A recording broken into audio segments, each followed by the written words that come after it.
Hello, I'm Dr. Laura Murillo, President and CEO of the Houston Hispanic Chamber of Commerce. You know, the work that this chamber does can only be done through partnerships, and especially partnerships with Harris County. I'm so thrilled to have an engineer, an executive who is leading the way over at Harris County Commissioner's Court, and he is none other than Commissioner Tom Ramsey. He's been a true partner. He gets business. He understands that we must work with urgency, and we appreciate him and his entire team. So we're so thankful that he's joining us today. Commissioner Great Ramsey, thanks for great to being be here. with you. Thank you so much. And let me begin that infrastructure summit. You joined us, and as someone who clearly gets it as an engineer, infrastructure is so vitally important. There are billions of dollars of projects underway in Houston and greater region of Harris County. I was so thankful that you and your fellow county commissioners joined us, but talk to us a little bit about what that means for business and why it's so important to be part of that infrastructure summit. But when you look at what and consider what businesses are going to focus on, and you announce that you're about to and moving forward with and have a plan to do over $3.5 billion worth of flood control improvements, I think business pays attention to that. I know companies that are looking to move. I know we've got some of our neighbors up in the Northeast that might want to move down here or from any part of the country. And we've got, I think, a lot of great things going on in the county. So investment in infrastructure is not even matched anywhere else in the country in terms of what we're doing, both with our roads, both with our flood control infrastructure, and just general maintenance and improvements to parks as well. Absolutely. So, especially as we look at Harris County, there's so much work, so many things that you and your team should be proud of. Give us some of the milestones for your team for 2025. For 2025, we were able to secure some needed and appropriate increases for law enforcement. So when you look at unincorporated Harris County, which is most of what I represent, more than half of it, and you look at the neighborhoods that are out there, they're looking for us to be able to assure them that they'll continue to have those great contracts. And currently we've got 1,200 plus folks out patrolling the neighborhoods, making neighborhoods safer. And crime statistics would tell you the safest place you can be in Texas would be in unincorporated Harris County. Well, that's so important for the whole country, but especially for folks in Harris County. And it's a big, big region. I mean, I'm looking at the map behind you, and you represent such a huge portion of Harris County. And again, the partnership that we've had with you and your team is vitally important in getting the message out in terms of all of the services and all of the projects and community outreach that you and your team do. In Houston, especially, we're a philanthropic city and community service oriented. So Precinct 3, I'm sure, has a lot of things lined up for the upcoming holiday season. Well, it is. We're starting this year. We're having a bit of a focus, I think, on food drives because of the issues going on in the country, but more particularly here in Harris County. We know there are food needs. We know there's water needs. We've had several food drives. We've partnered with many of our nonprofits in Precinct 3. All of them have really rallied at this point. We have such a great group of folks that are willing to contribute to nonprofits. Sometimes we sell our nonprofits short. So when we look at the different ones in our neighborhood, in our area, I know during the Thanksgiving season, we'll be packing food meals for kids. Over 50,000 of these will be prepared, packed for the coming season. So I think we take this part of it seriously. It's just a lot of fun to be out there and working with some folks that are involved with it from a philanthropic standpoint, but really they're just people helping people. Yes. 2026 will be here before you know it.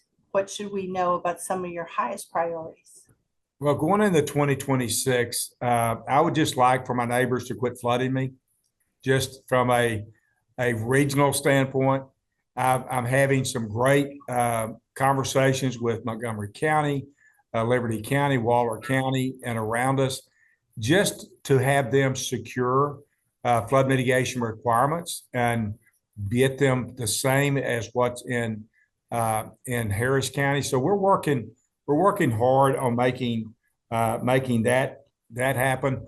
A real Christmas present next year would be no outsourcing of inmates from the Harris County Jail. Now, some people say that may be unrealistic, but we can dream, can't we? And I think it would be mean so much to the families that are going through that. It would be a lot more efficient and effective for us. So that's the top of my Christmas list next year.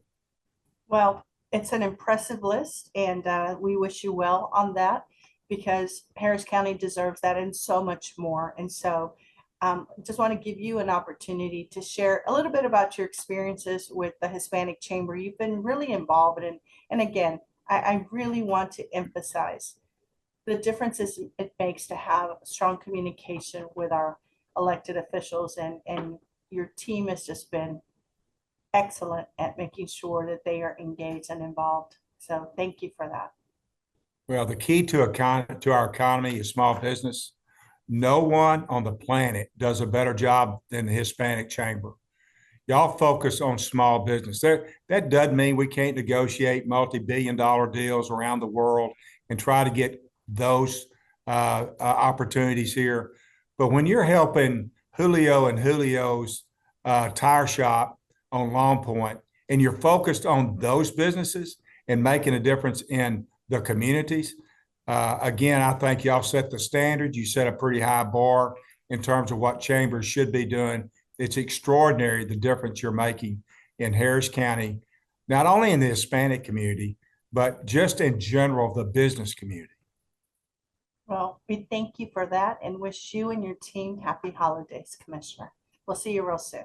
Same here. Thank you. The Houston Hispanic Chamber of Commerce is the leading advocate for Hispanic business in our region. In Houston, we represent over $54 billion per year in consumer spending. Our thanks to our volunteers, sponsors, board of directors, and staff as we work to advocate for business and for a stronger economy.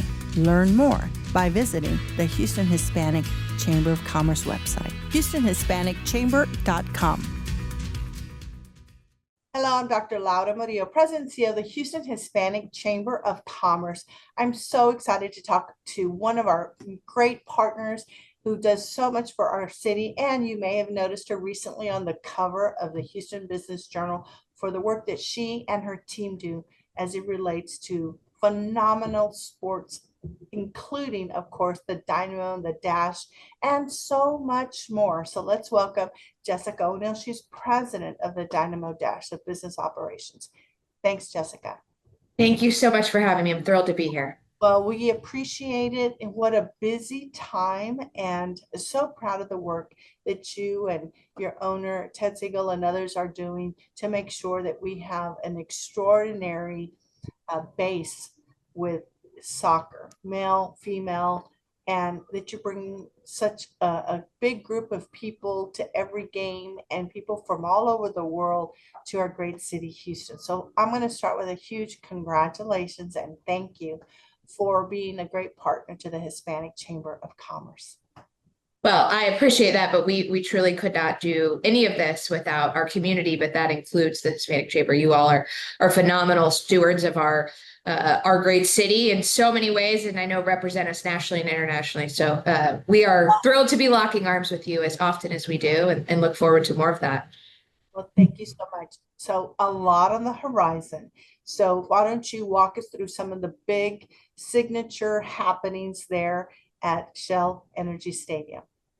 Sure. Yes. So we have an amazing facility that is just east of downtown, in an amazing neighborhood with tons of great local businesses and restaurants around the facility itself, to really make match days incredible. We are the home of the Houston Dynamo of Major League Soccer, Houston Dash of the National Women's Soccer League, which is the only National Women's Soccer League team here in Texas. We also host Texas Southern football in the fall. We have been doing that since the stadium opened 13 years ago and continue to do that. And as you alluded to earlier, many international soccer matches and sporting events. But we have found a great response from Houston's diverse community in welcoming international teams and clubs to Shell Energy Stadium to play friendlies and competitions. And that's where you see, I think, the city come to life in a very different way. Well, for all of our region, we're especially excited about the World Cup coming to Houston, Texas. And there's a lot of pre-work being done with our mayor, our elected officials, and of course, the Sports Authority led by Ryan Walsh, Juan Garcia, and team. Your owner recently made a big announcement about some updates and new activities being put together before the World Cup hits Houston. Can you talk a little bit about that? Absolutely. We are eagerly sort of building and anticipating and collaborating with all of the entities who just described: the city, the county, the sports authority, the host committee, but also the neighborhood. We talked a little bit about East Downtown and the center city of Houston and the metro region. I want to make sure that both residents in Houston, but also visitors, feel sort of what we know and love about Houston when they come to see one World Cup match, maybe none, maybe multiple, depending on what their itinerary and schedule allows for. But we want to make sure people experience the best that Houston has to offer. And we think we have a unique way to do that, given our proximity to where so many visitors will be staying, given our sort of accessibility to those throughout the region in terms of the metro stop being just in front of our stadium and connecting you to FanFest, which is the free event that will be put on by FIFA adjacent to our stadium for the entirety of the 39-day tournament. So we are looking at our stadium footprint. We're looking at the perimeter. We're looking to understand how can we complement the work that the host committee and their partners in the city is already doing on the FanFest footprint, and maybe what might be needed around there. In some cases, it will be air-conditioned spaces, of which we have several, because we will be in the thick of the summer. And we are trying to ensure that we are serving both the business community, but also residents, families, and visitors with a variety of activities and unique experiences. So those are some of the things that are in the works. And as you mentioned, our owner, Ted Siegel, has invested in real estate around the stadium. He's done that for years now, going on his fourth year of owning the team. And we look to see many of that be programmed next summer and for years to come. And so as we are seeing all of these improvements, more foot traffic in the downtown area, certainly for sponsors, there's some big opportunities if they're not already involved. And I've really enjoyed watching the Dynamo and Dash increase their sponsorship and their activations from day one, because the chamber was involved in those conversations a long time ago as the stadium was being built. And to see it now when you go there, it's a great experience. So talk to potential sponsors and what they should be aware of. Sure. And I think for some people, they know that this is the world's game and that this is the most popular sport across the globe. But for others, they might be new to the sport. And I think that's where next summer has a chance to bridge the gap between those who have been lifelong soccer or football fans, depending on what they called it growing up, and those who have maybe grown up with more traditional American sports, football or basketball or baseball, to understand the beauty of this game. And we believe that there's a unique partnership where we can work with especially local companies, national companies who have employees and clients here, and help connect them to not just the game itself, but also the community activations that we're doing, the legacy efforts to try to get more kids in more neighborhoods playing soccer in safe locations and with stable programming and coaches and support around them. And that so far has resonated with the corporate community, because at the end of the day, this is a 39-day tournament. The question is what happens before and really what happens after, and how does this beautiful game take take hold differently following the tournament. And I think everybody in Houston agrees that we want Houston to be better after the World Cup than it was before. Absolutely. And a lot of games before the World Cup. So get out there, purchase your tickets. And again, our thanks to the entire team with Dynamo Dash and to Jessica O'Neill, President of Business Operations. Thanks for all you do, Jessica. We'll see you real soon. Thank you again. The Houston Hispanic Chamber of Commerce is the leading advocate for Hispanic business in our region. In Houston, we represent over $54 billion per year in consumer spending. Our thanks to our volunteers, sponsors, board of directors, and staff as we work to advocate for business and for a stronger economy. Learn more by visiting the Houston Hispanic Chamber of Commerce website, HoustonHispanicChamber.com. Hello, I'm Dr. Laura Murillo, President and CEO of the Houston Hispanic Chamber of Commerce. We are here with one of our biggest partners. They do so much at the local, national, and international stage for our great city. They have stepped up so many times and they've employed phenomenal people to make sure that they are doing incredible work for the city and every day making sure that you get your Coke and a smile and so much more. And so we're happy to welcome Jean-Claude Tissot, who is president of Arca Continental Coca-Cola Southwest Beverages. That's a mouthful. They do so much. Please welcome Jean-Claude. Thank you for being here. Dr. Laura, thank you for having us here. What an honor to have this opportunity. Well, and what an honor to be here in this beautiful facility that is a gem. It's a treasure, and you employ so many people. So let's start with that, the great employees that you have here in the Houston offices. And I know you represent not only Texas, but Oklahoma. You've got a very busy job. So thank you for making time. Thank you for always coming down to Houston, which is really, we are the beneficiaries of the great work that your team does. Thank you. Thank you for the nice word. As a company, who we are, to your point, we are part of Arca Continental. Arca Continental is a global bottler that operates in 5 countries, in Argentina, Peru, Ecuador, Mexico, and here in the US. In the US, we are your local bottler. In Texas and Oklahoma, small part of New Mexico and Arkansas. We have with us 9,000 heroes that are working, making sure that we deliver and we offer all our brands and our entire portfolio, Coca-Cola and all the brands that we have. And if you ask me, okay, what is different and special about the company is our culture, that our culture is about our frontline heroes and how we support our community. And not only that, but so many of your heroes, as you refer to the team, that have spent decades working here, where they could move on like so many people do these days, but you just recently celebrated so many people who've worked here decades. Yes, like 2 weeks ago, we had the opportunity to have what we call our gala celebration.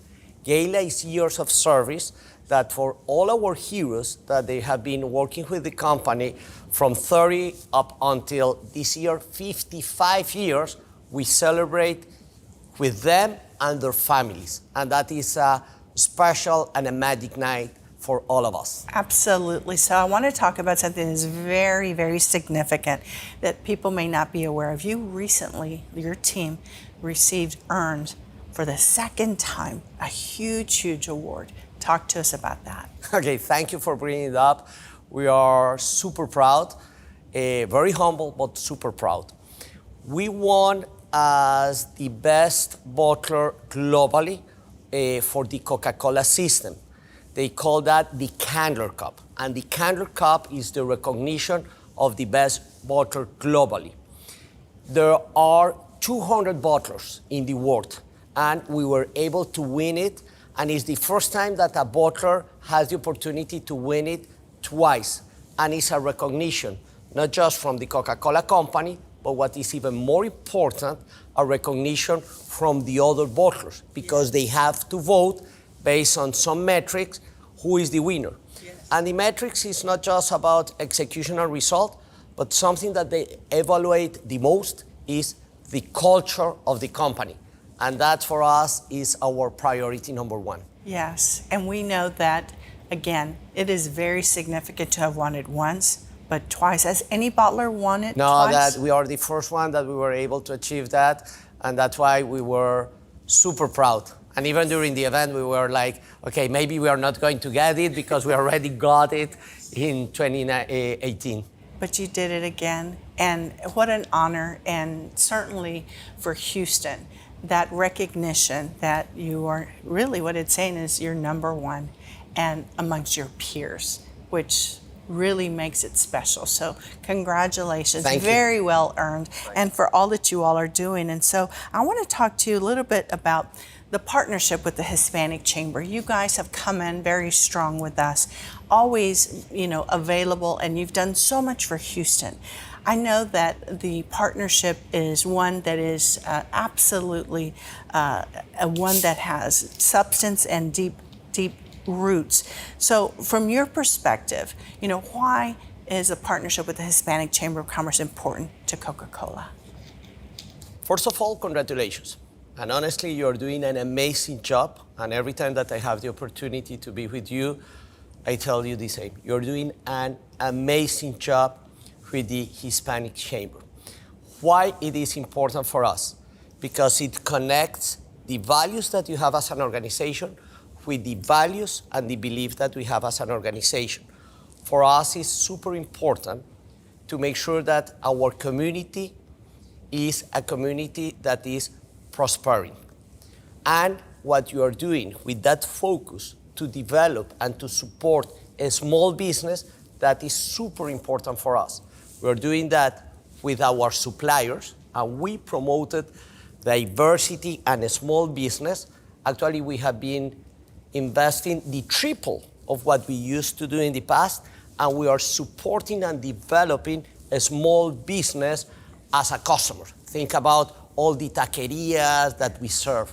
Then when I see how you are promoting that as an organization, connects extremely well to what we want to do. At the end, the Hispanic Chamber and us, we want a better community. Yes. And if our community is strong, then everything is going to be much better. We all win as a result, most definitely. And so you're president of this huge machine.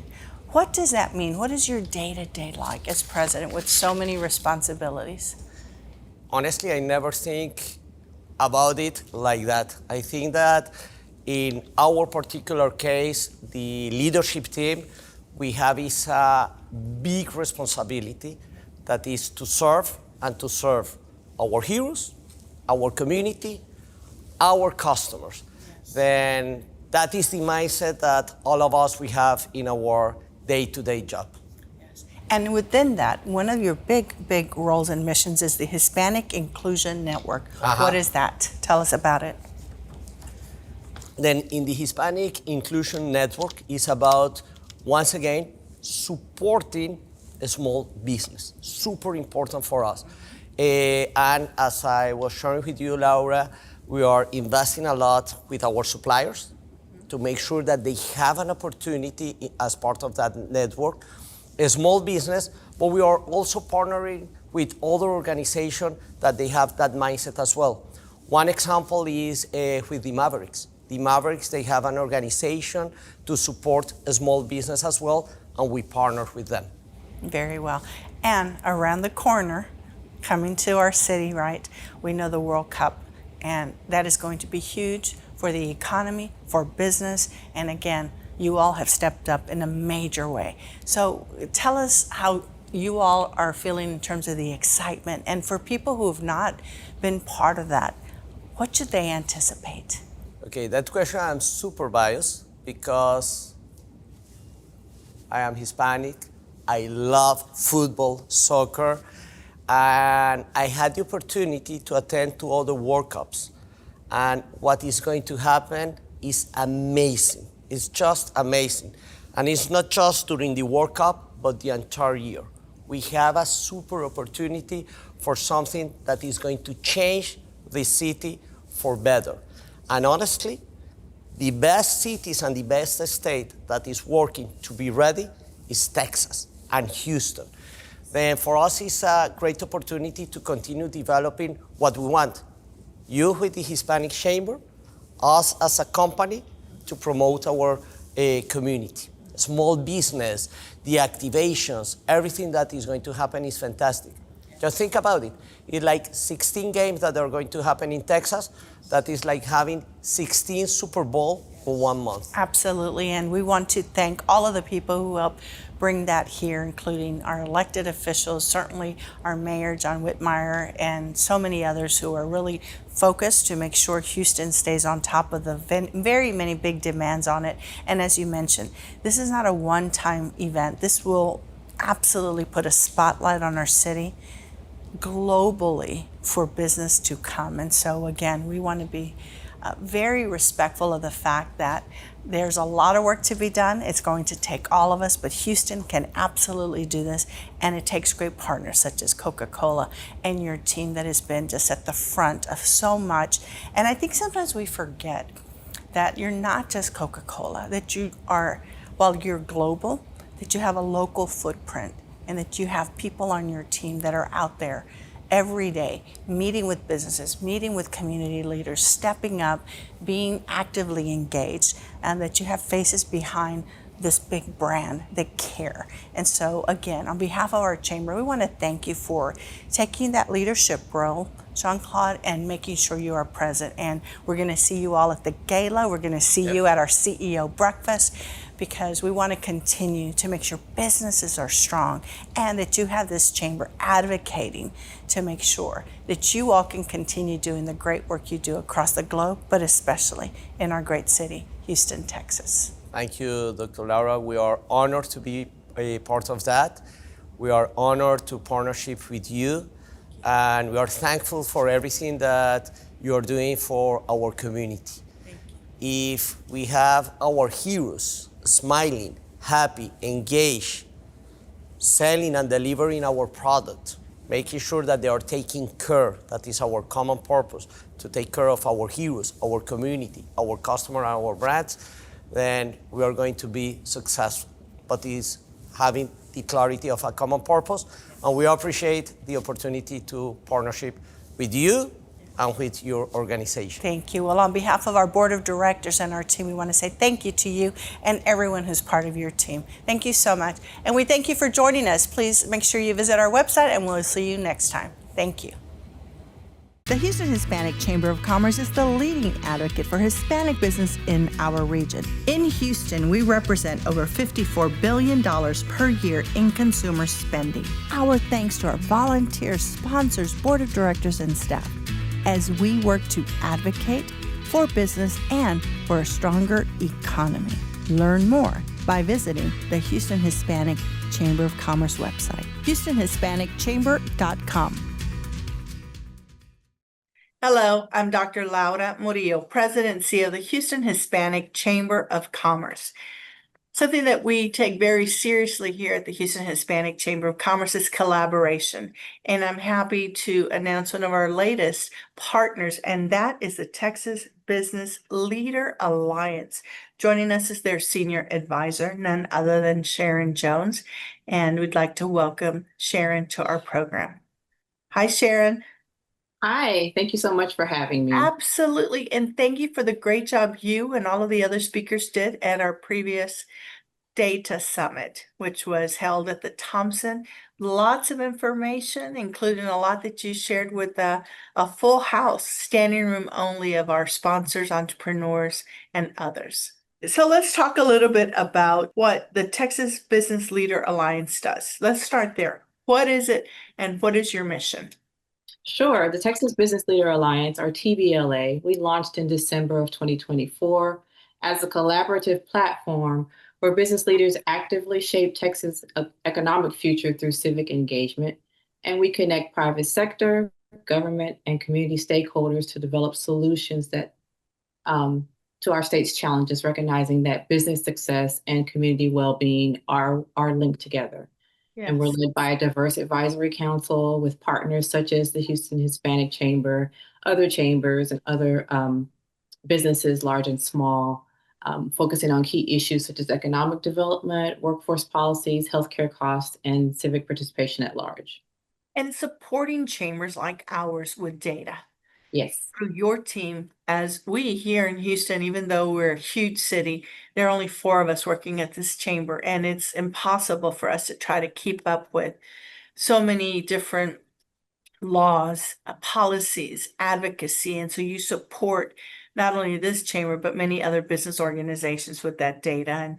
And there's a lot of ways that you're partnering with us. Specifically, though, how are Texas business leaders uniquely positioned given the current political turmoil that we're seeing?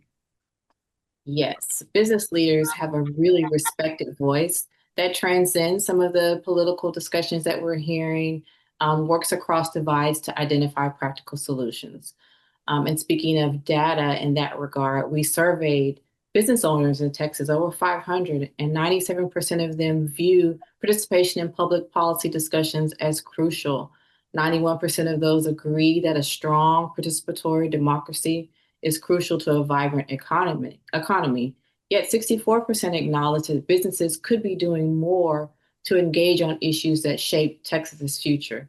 And so the gap between aspiration and action represents both a challenge and an opportunity for businesses and for chambers like yours to increase civic participation among business leaders themselves.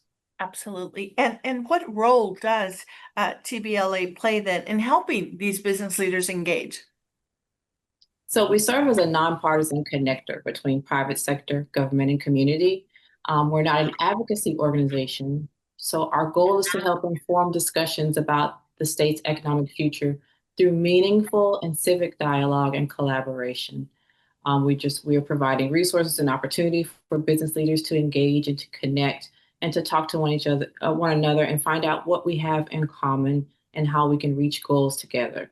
And some of the ways we do that are through participation in chamber activities, such as the data summit that the Houston Hispanic Chamber put on. We do educational roundtables. During the legislative session, we accompanied many of the chambers that are partners to listen and lean in and learn about how to connect lawmakers to chambers and to business leaders and what are those things in common that help us reach common goals. We also do research initiatives such as the survey that launched the organization, and we form cross-sector partnerships that facilitate dialogue between policy, market, and community leaders. And not only that, I want to emphasize the nonpartisanship and the civic engagement, and also that next generation of leaders and Yes. helping them understand the role that they play. And so on behalf of our chamber, we are so grateful for your investment in this chamber, the support that you're providing, and the collaboration, and we need to continue to do more. But before we conclude our interview, I want to see if there's anything else you'd like to share with the audience. Yeah, I'd like to talk briefly about the impact that we hope our efforts will have on civic engagement. We really want to close that engagement gap and to get people talking and taking action and increasing accessibility to voting, breaking down barriers that prevent the engagement of businesses and all citizens. That includes time constraints and policy complexity and concerns about taking public stances, and remove some of the toxicity in the environment so that we talk to each other and talk together and move together towards solutions. Absolutely. Well, again, we want to thank you and the entire team, your board of directors and others, for the opportunity to collaborate. Now, more than ever, it's important that we find ways to find solutions on That's right. some very, very unique challenges. Thank you so much. We'll see you real soon. Goodbye. Thank you. Bye-bye. The Houston Hispanic Chamber of Commerce is the leading advocate for Hispanic business in our region. In Houston, we represent over $54 billion per year in consumer spending. Our thanks to our volunteers, sponsors, board of directors, and staff as we work to advocate for business and for a stronger economy. Learn more by visiting the Houston Hispanic Chamber of Commerce website, HoustonHispanicChamber.com. Hello, I'm Dr. Laura Murillo, President and CEO of the Houston Hispanic Chamber of Commerce. One of our newest partners is none other than Xerox. And with us today, we have Ezequiel Bordas, President of Xerox US West and Southwest, Mexico, and Brazil. Thank you for joining us, and thank you so much for being a corporate partner to the Houston Hispanic Chamber of Commerce. Yeah, I appreciate the invitation, Laura. Thank you so much to give me this opportunity to be with you. And we've had several conversations via phone, and I know how important the work that you are doing with Xerox and taking care of your customers is. So for people who are watching, what do you want them to know about Xerox? Well, thank you again for the opportunity. I think it's everyone recognize Xerox as the print company, which we are more than that right now. We recognize that the market is moving more faster in the digital environments with all the documents.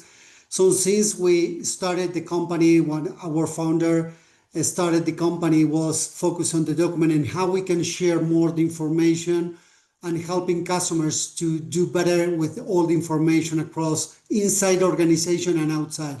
So right now, Xerox is more than just a print company. We are more focused on how we interact physical documents and digital documents in the workflow process, how we can automatize all this process, and also including AI. So we are working more than just a print company, and actually all our technologies bring a lot of opportunities in the digital environment.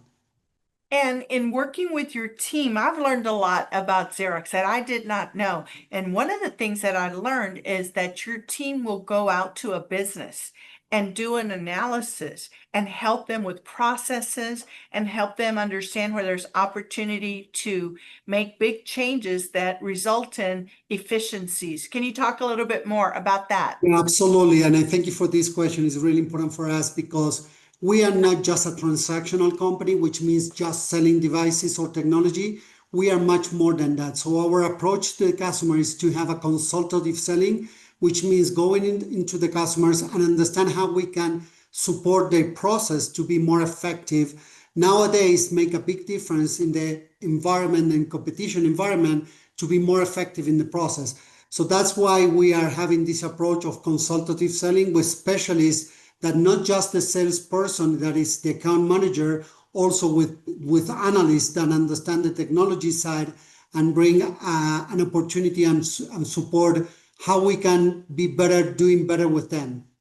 Yes. And the other thing that I know has really impacted your business and something that you all are embracing is artificial intelligence. So how do you take that and how do you present it to your customers? Well, actually, today we manage a lot of information inside documents in our devices. So be more effective on how we can approach the final solution and decision for the customer with the right information is the way we are managing all the data inside our technology. Again, could be the printer as an NPS support or also in the workflow automation process. So a good example is if we are supporting the customers or all the billing process with the documents, print or digital, taking the right information on the billing process and putting some alerts to the customer of how it's doing this billing process is a great information for the customer. And actually doing also cross-selling with the information we have in from the billing. So all this data is for the customers, but we are supporting them to extract the right data to take the right decisions for the business. Okay, so just an analysis based on what you're seeing them already doing and how to Correct. put it all together to make it much easier to handle. What else would you like people who are watching to know about Xerox?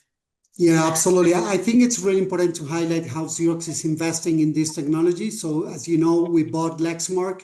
It's a big company, main focus on small devices. So we already acquired this company of $1.5 billion, but also we acquired the IT savvy company to bring these three big part of the business, which is print, IT plus DS.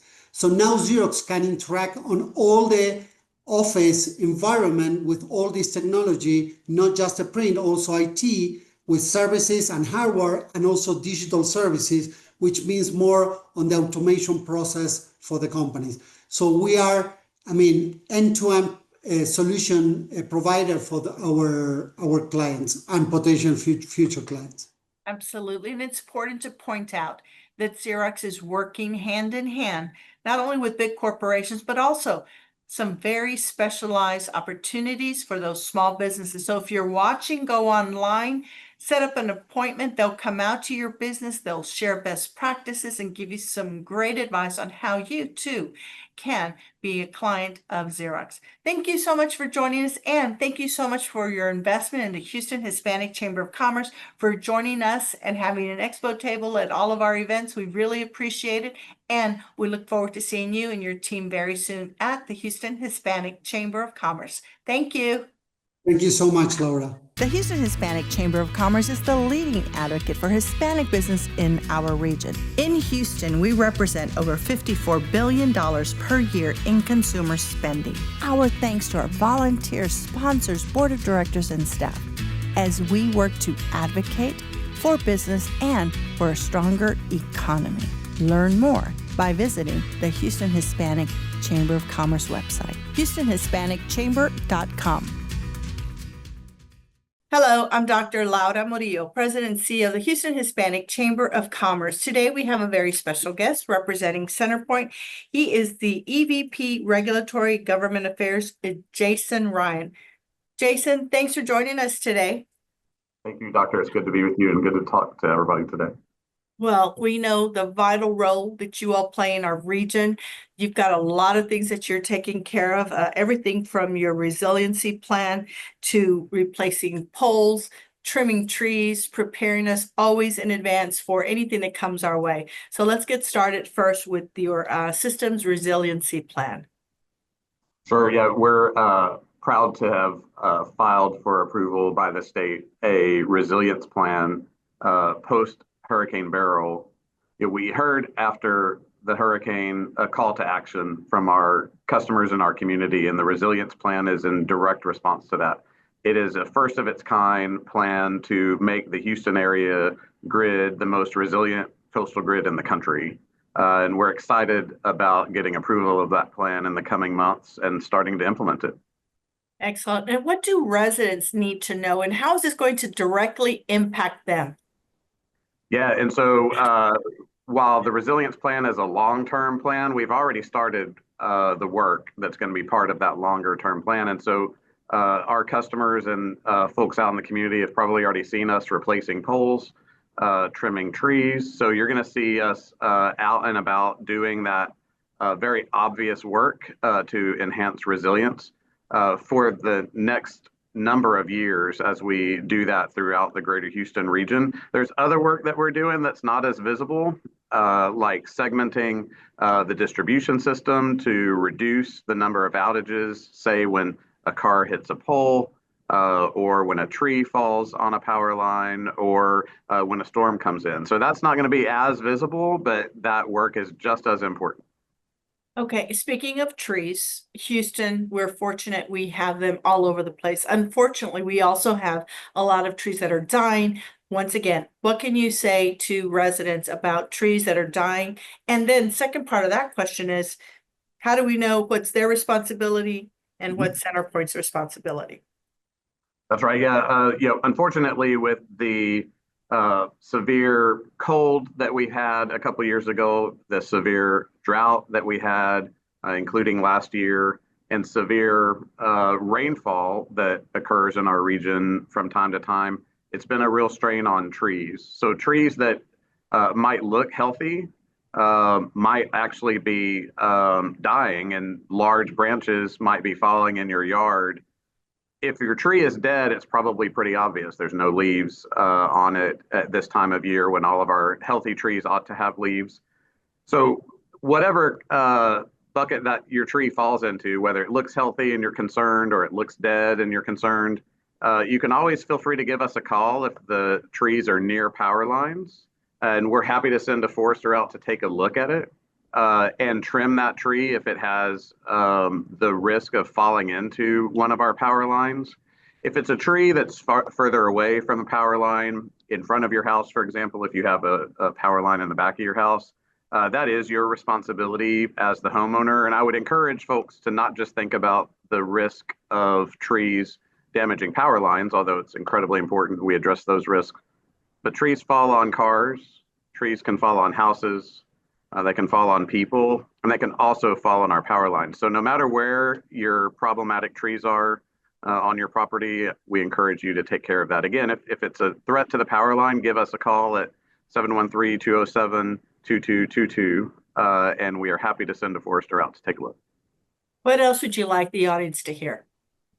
Yeah, so as it relates to the poles that we're putting in, that is incredibly visible work. You can see it. I have a sample of one right here. So if you've seen these poles going up in your neighborhood, they are made out of a incredibly strong composite material that will withstand greater wind speed than a normal wooden pole.